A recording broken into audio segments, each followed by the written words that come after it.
Howdy.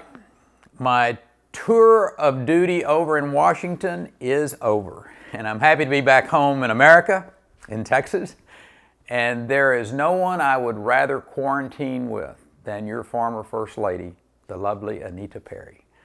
We wish you happiness and health during this most interesting time. Now that I have grandkids, I spend a lot more time on Facebook and use FaceTime, and I came across a post the other day that I wanted to share.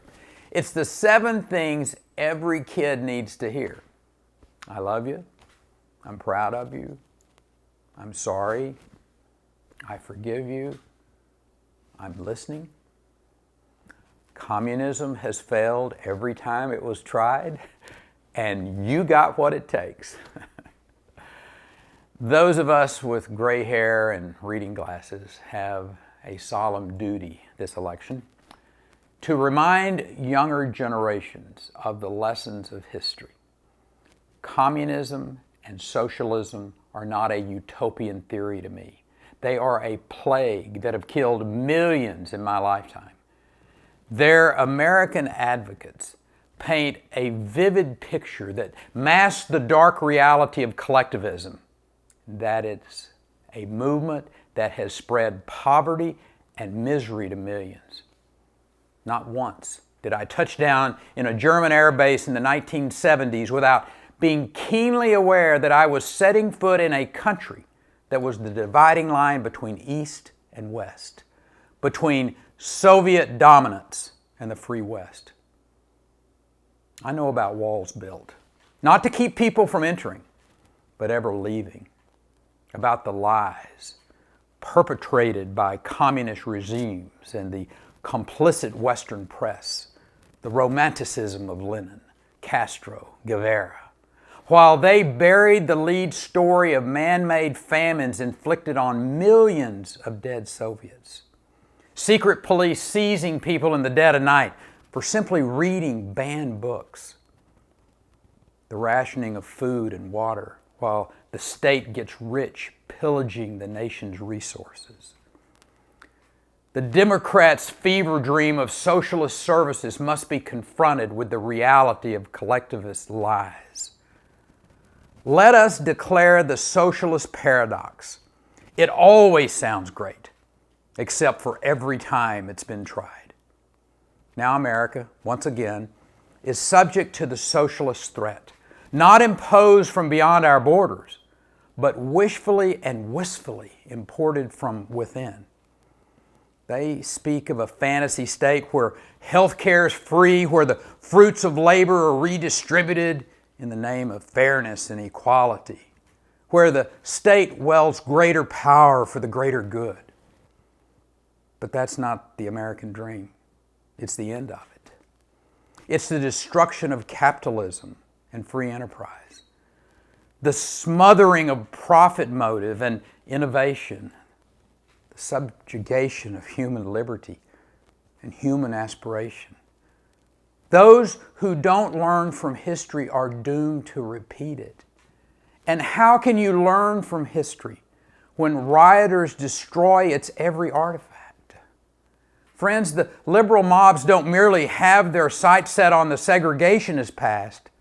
They would paint a scarlet letter over our founding fathers like Washington and Jefferson.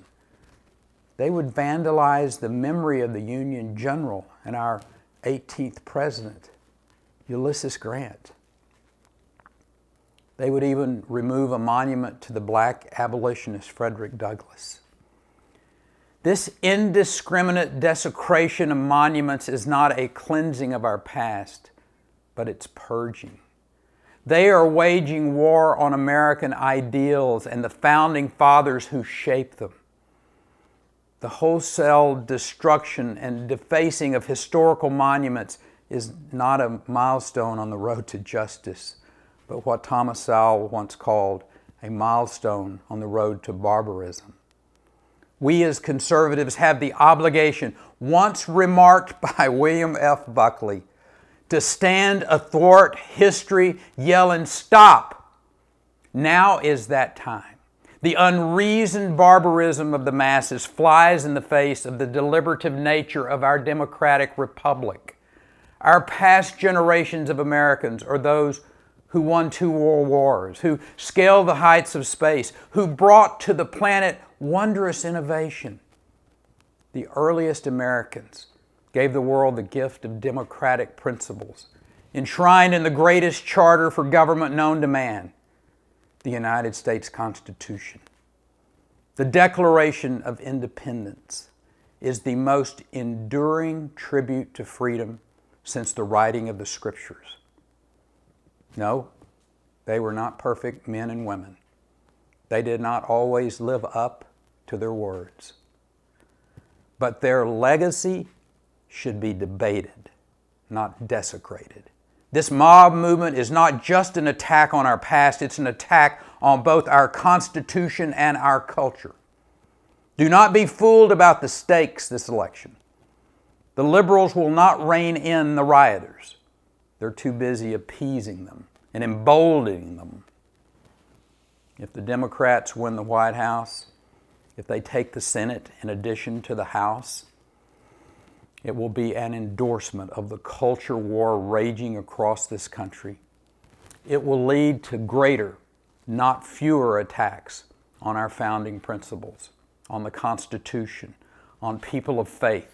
It will mark just the beginning of this purge, not the end.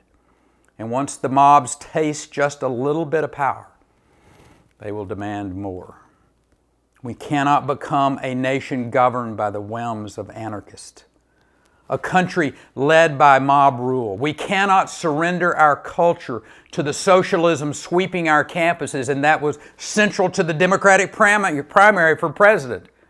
Join me in fighting back, in standing with President Trump, in asserting enduring American values.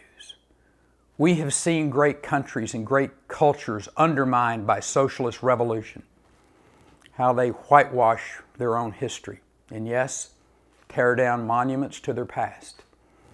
We have seen the revisionism of the collective state, the propaganda that perpetrates it, and the violence that preserves it.